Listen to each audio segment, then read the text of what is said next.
Alors, chers étudiants, bonjour. Donc, cette vidéo est une suite des deux autres vidéos consacrées au TP2. Alors, comme on le sait, le TP2 consiste à caractériser une fissure d'une pièce métallique de résistivité ρ ou bien de conductivité sigma, d'une conductivité électrique sigma. Alors cette pièce, on la voit sur la figure, donc c'est une pièce parallélépipédique, donc je ne représente pas la partie tridimensionnelle suivant l'axe Z, donc je représente uniquement la partie suivant X ou la partie suivant Y, puisque nous l'avons expliqué dans les deux autres vidéos, comme quoi le système revenait ou bien se simplifiait un système bidimensionnel. Alors, on voit sur cette figure la plaque avec toutes ses dimensions. Donc elle a une longueur de 100 mm, elle a une hauteur de 50 mm, une fissure caractérisée par une hauteur de 45 mm au départ et une largeur de 5 mm. Donc pour pouvoir introduire cette géométrie dans le logiciel FEM, nous sommes obligés de la caractériser par des points et des lignes. Donc on doit choisir déjà le repère de départ de notre géométrie. Donc si je choisis comme étant ce point-là, ce premier point comme étant 0, 0, donc les autres points vont suivre suivant leur position par rapport au repère. Donc j'aurais pu choisir le repère au milieu de la pièce et tous les points seront décalés par rapport au repère choisi. Alors nous allons commencer par introduire la géométrie. Pour cela, nous allons ouvrir ou bien créer un nouveau projet. Donc je vais mettre nouveau fichier ou bien nouveau projet, new. Et là, je vais choisir un problème. Donc là, j'ai un problème magnétique, un problème électrostatique, un problème de traitement de température, de conduction de chaleur et problème de conduction électrique. Donc ce qui nous intéresse, nous, c'est un problème de conduction électrique. Donc c'est le quatrième choix, current flow problem. Donc je vais mettre OK. Voilà, donc le logiciel nous donne la main et nous donne une fenêtre. Alors, avant d'introduire les points, il faut que je m'assure que j'ai fait le bon choix au niveau de la définition du problème. Donc, puisque c'est un problème plan, il faut que je m'assure que le logiciel travaille en mode plan. Il peut, par exemple, être en mode axissymétrique. Malgré ça, je sais que le logiciel, il est toujours en mode plan par défaut. Mais il faut que je le choisis au départ. Donc, je vais aller en plan, problème, voilà, problème. Et là, je vais définir. Donc, le type de problème, c'est un problème plan, donc planar. Ce n'est pas axissymétrique, mais c'est un problème plan. Par rapport au TP1, c'était un problème axissymétrique. Là, ça sera un problème plan. Ensuite, on va choisir les unités de longueur. Alors, les unités de longueur qui ont été données dans les documents, c'est des unités en millimètres. Donc, je vais choisir là des millimètres au lieu que ce soit des inches. Donc, j'ai le choix entre inches, millimètres, centimètres, mètres, miles et micromètres. Donc, je vais choisir des millimètres. Voilà. La fréquence. Alors la fréquence, puisque je suis en statique, c'est-à-dire c'est du courant continu, donc je vais prendre une fréquence nulle, 0 Hz.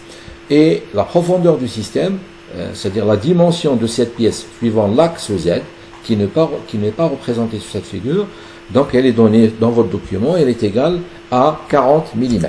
Donc je vais prendre 40. Alors les autres valeurs, je les garde par défaut. Et là, je vais mettre un petit commentaire concernant ce TP. Donc, je vais mettre caractérisation d'une fissure par le calcul de la résistance électrique. Alors, résistance, voilà, résistance électrique. OK, voilà. Ça y est, j'ai défini le commentaire. Maintenant, il faut que je définisse la géométrie. Alors, je vais commencer par définir la géométrie. Donc, je vais commencer par le premier point. Donc, le premier point, il est situé à l'axe, à l'origine. Donc, ça sera 0, 0. Donc, pour introduire les points, je me mets en mode point. Donc là, comme je l'ai expliqué dans le document qui a été posté au départ de ces séances de TP, donc le logiciel, il accepte les modes point, les modes de segment, le mode arc, le mode région, les modes groupe. Donc je vais mettre en mode point. Voilà, je suis en mode point. Pour introduire le point, j'ai le choix entre cliquer avec la souris. Donc c'est un mode de choix qui n'est pas très précis. Donc moi je choisis d'introduire les points par le clavier. Alors on va choisir on va taper sur le clavier la touche Tab. Donc Tab, voilà. Donc elle me donne une boîte de dialogue où je dois introduire les valeurs des coordonnées x, y de ce premier point. Alors là, ça sera 0 et 0. Ensuite, je mets OK. Donc je viens d'introduire le point. Alors le point, on ne le voit pas, donc il est là, il est tout bas, en bas, voilà, tout à gauche. Donc je vais réduire la fenêtre, je vais mettre zoom moins, voilà, pour que le point apparaisse. Voilà, ça c'est le point que je viens d'introduire. Ensuite, je vais introduire le deuxième point qui se trouve là. Donc ce deuxième point, il a comme abscisse 100 mm et comme ordonnée 0 mm. Donc je vais mettre Tab, alors 100 mm et 0 mm. Et je vais mettre OK. Donc là, je ne vois pas, je réduis encore la fenêtre pour que je puisse le voir. Voilà, donc le deuxième point, il est là. Ensuite, j'introduis le troisième point. Troisième point, ça sera comme abscisse 100 mm et comme ordonnée, ça sera 50 mm. Et je vais mettre OK. Ensuite, j'introduis le quatrième point, donc ça sera abscisse 0 mm puisqu'il se situe à x égale à 0 et y égale à 50. Voilà. Donc je viens de créer les 4 points. Maintenant, je vais créer les 4 derniers points qui caractérisent la fissure. Alors, je vais commencer par ceux du bas. Donc, alors, ce premier point, il a comme abscisse, donc ça sera 100, le milieu, ça sera 50, moins 2,5. Donc, ça me donne 47,5. 47,5. Donc, je vais avoir comme abscisse 47,5 et comme ordonnée, donc ça sera 50 moins 45, ça sera 5 mm. 5 mm. Voilà. Ensuite, le deuxième point, ça sera 52,5, puisque 50 plus 2,5, la moitié de la fissure. Et là, je vais avoir 5 mm. Donc, je viens de créer les deux autres points. Alors, les points qui se trouvent en haut, on peut les créer de manière automatique, en dupliquant ces deux autres points, puisque on va faire un déplacement vertical vers le haut. Alors, pour ce faire, je vais prendre la souris avec le bouton droit. Je sélectionne le premier point, ensuite je sélectionne les autres points, le deuxième point. Donc les deux points se mettent en rouge, ensuite je viens dans le menu Edit et je mets Copie. Donc, et je choisis le mode translation en vertical. Alors vertical, quelle est la valeur que je dois me déplacer? Donc là, ça sera une valeur de 45 mm.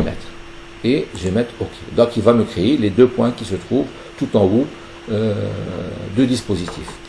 Alors maintenant que les points sont créés, je vais créer les lignes. Donc je clique ligne et je choisis le mode segment. Alors pour créer un segment, il suffit de désigner les deux points d'extrémité de ce segment. Donc premier segment, deuxième, troisième, etc.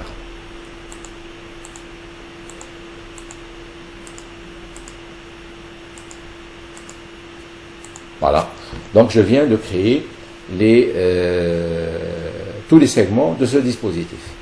Maintenant, une fois que la géométrie elle est introduite, je peux éventuellement, ou bien je peux maintenant passer à la propriété physique. Donc on sait que cette pièce elle est caractérisée par du cuivre. Donc c'est une plaque en cuivre. Dans la résistivité, elle est égale à 1,78 10 puissance moins 8. Et nous avons vu aussi que dans les autres vidéos que pour résoudre ou bien pour trouver la solution, il faut résoudre l'équation de la place. Et la résolution de la place doit passer obligatoirement par la connaissance des conditions limites. Donc nous avons dit qu'il fallait imposer des conditions limites de type Dirichlet. Donc une condition V1 sur cette face et une condition V0 sur la deuxième face. Donc dans le logiciel, il faut que j'indique que cette plaque elle est caractérisée par une conductivité sigma électrique. Et je dois indiquer les conditions limites. Alors, pour caractériser les conditions de sigma, je vais aller dans les propriétés, je vais dans la bibliothèque des matériaux qui existe dans le logiciel.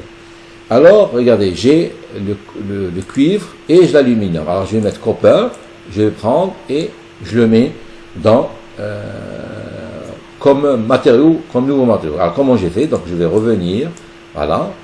Attendez, je vais le supprimer. Delete, voilà. Delete. Donc, je clique sur le matériau. Avec le bouton gauche, j'appuie, je reste appuyé et je le mets dans mon projet et je mets OK. Donc le matériau, maintenant, il se trouve dans mes matériaux. Alors si je regarde le matériau, voilà, je le trouve ici. Ça, c'est la première méthode. La deuxième méthode, c'est que je dois ajouter un matériau. Je peux ajouter, donc là, je vais mettre cuivre. J'ai le choix de faire soit ce premier choix, l'importer de la bibliothèque, soit je choisis de définir moi-même le matériau.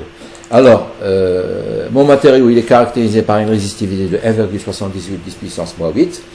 Alors, dans le logiciel, on ne peut pas introduire la valeur de la résistivité, on introduit la valeur de la conductivité électrique, c'est-à-dire l'inverse. Donc, l'inverse de 1,78, c'est 0,561. 0,61 exposant 8. Donc, ça, c'est la composante suivante X, copie, et je mets la composante suivante Y. Et je mets OK. Donc là, je me retrouve avec deux matériaux. Donc, si je regarde le copper, je vais voir quelle est sa valeur. Donc, la valeur qui est définie par défaut dans le logiciel, c'est 0,58 10 puissance 8, alors que nous avons choisi 0,561 10 puissance 8. Donc, nous allons garder la propriété qui a été donnée au TP. Très bien. Maintenant, pour définir la région, je me mets en mode région. Voilà. Donc, je clique là. Donc là, je suis en mode région. Et je clique à l'intérieur du domaine. Donc, je clique à l'intérieur. Voilà, avec le bouton gauche. Donc, il me donne, par défaut, le nom comme étant noun. C'est-à-dire, la région n'a aucun nom. Il faut que je lui attribue la caractéristique ou bien la propriété qui a été créée dans le matériau. Alors, pour ce faire, je viens avec la souris. Je clique avec le bouton droit de la souris sur noun. Voilà. Donc, ça devient rouge. Ensuite, la barre d'espace du clavier et ça me donne une boîte de dialogue qui va me donner le choix ou bien la possibilité de choisir le matériau désiré. Donc là, qu'est-ce que je trouve? Je trouve copper qui a été importé et le cuivre que j'ai défini. Donc je vais mettre cuivre et je laisse tout par défaut et je mets OK. Voilà. Donc ce matériau-là étant du cuivre. Maintenant, il faut définir, comme nous l'avons vu lors de nos précédentes vidéos, c'est comment bien imposer des conditions limites de type Dirichlet sur cette frontière et sur cette frontière. Sur les autres, on va garder ou bien on va prendre des conditions limites de type Neumann homogène. Ça veut dire qu'on va garder toutes les conditions limites par défaut. On n'impose pas de conditions limites sur les frontières dans le choix, c'est porté sur des conditions de Neumann, conditions limites de type Neumann homogène. Alors, pour imposer des conditions limites, je viens dans propriété et je vais mettre boundary, voilà. Et là, je n'ai aucune condition limite qui existe. Donc, je dois créer des conditions limites. Donc, je vais mettre ADD ou bien ajouter propriété. Là, je vais mettre V1. Et là, j'ai le choix une panoplie de choix de conditions limites. Voilà. Donc là, je vais choisir tension ou bien potentiel fixe. Alors là, ça sera 1 volt. Et V0, ça sera 0 volt. Donc là, je vais mettre OK, V1 égale à 1 volt, OK. Ensuite, je vais choisir le deuxième, ça sera V0. Voilà, et là, je vais mettre 0 volt. OK. Ça y est, c'est bon, j'ai fixé les conditions limites. Maintenant, il faut que j'impose les conditions limites sur les frontières. Pour ce faire, pour imposer les conditions limites sur cette frontière et sur celle-ci, je me mets en position segment. Ensuite, avec le bouton droit de la souris, je clique sur cette frontière, donc elle devient rouge. Ensuite, avec la barre d'espace de mon clavier, je vais avoir une boîte de dialogue qui va me donner la possibilité de choisir la condition limite. Donc là, ça sera V1. Et je vais mettre OK. Ensuite, je clique sur le deuxième segment, barre d'espace, et je vais mettre V0. Voilà. Donc, je viens de terminer, ou bien je viens de finir, je viens terminer la définition de la géométrie. Voilà, donc dans une prochaine vidéo, on va voir comment résoudre ce problème et comment exploiter les résultats. Et je vous remercie.